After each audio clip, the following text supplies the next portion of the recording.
We almost didn't record this one because it was coming through so real time, and Kelly didn't have her phone near her. But there was a pause because it seemed like an important one, so here we are. Waking up this morning, there feel like there are these subtle nuances of change. Do you ever pause to reflect on this? Yesterday, this thing seemed to trigger me. And today, as I'm doing my prayers and connecting in the silence, there's a noticing that that trigger has let go. So what is this about? Or perhaps yesterday there was something that felt very wholesome and peaceful in my heart. And today, as I'm arising, there feels like there's some wild stallion energy around it, or resistance, however you refer to it in your own experience. That is, in fact, again, the invitation.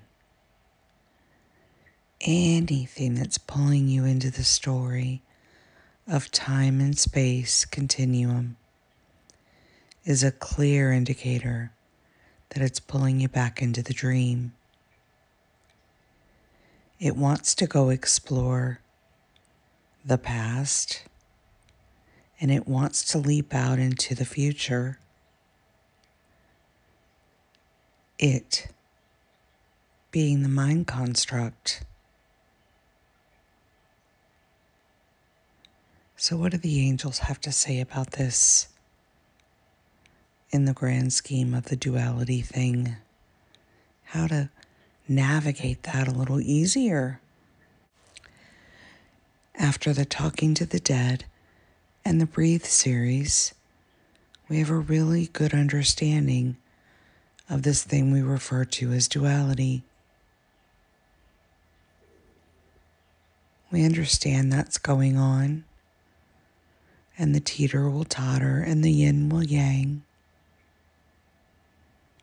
But how does this 3D avatar not get pulled into the time-space continuum or the appearing triggers in the 3D play of life?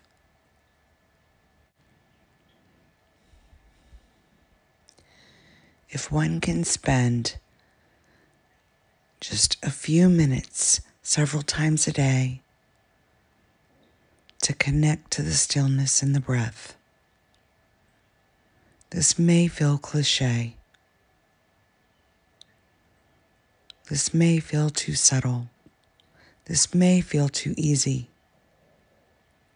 But in fact, it will ground you to recognize again that the problem that appears to be happening also will have a solution just by virtue of duality. We've spoken about this so many times, yet it's not something that can take hold in one fell swoop. Each key to its unraveling may remove a thin layer, just like an onion. And so one may awaken with a subtle nuance of change,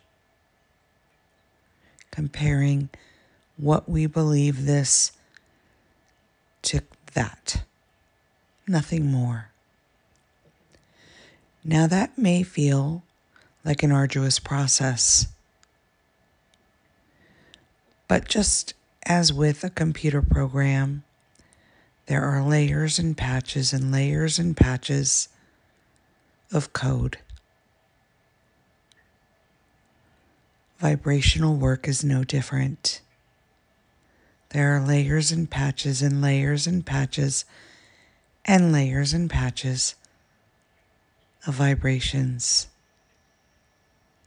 As each lifts away, it allows for what appears to be that next layer to rise above or to lower itself down. We referred to these as variables in the Talking to the Dead series. We kept pointing to the fact that there is no free will,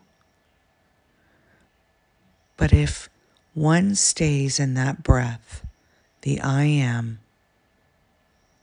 right there without stepping into the dream world, and just simply says, I surrender to this moment. I don't need to understand it. Something far beyond me understands it, has helped to write it, and is assisting in navigating it. And the only time that appears to be a challenge is when the story of time and space get involved. Triggers are nothing more than false evidence appearing real. We talked about this in grief. We've talked about this before. Anything pulling you into the story is a clear indicator that it is not true. Ride each wave back to the ocean. Allow each wave to be the gift that it is. We love how in the story of Kelly, she now looks at those triggers as a swirly, whirly, crazy ride that she gets on board with and lets it have her fully, knowing that it drops her off on the other side if there's zero resistance. So if there is a person in her life that feels triggering, she now sees that as her best guru, her biggest Buddha, her most amazing opportunity to ride that wave right back to the ocean. Everything is energy. Everything is energy. Use the good.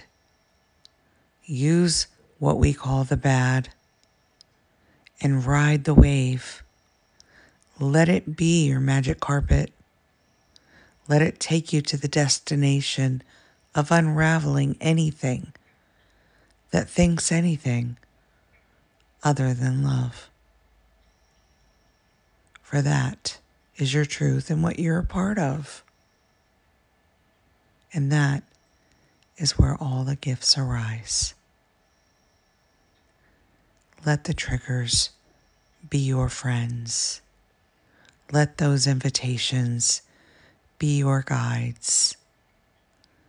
Move into the shadow, come out into the light, and then walk them both back to love.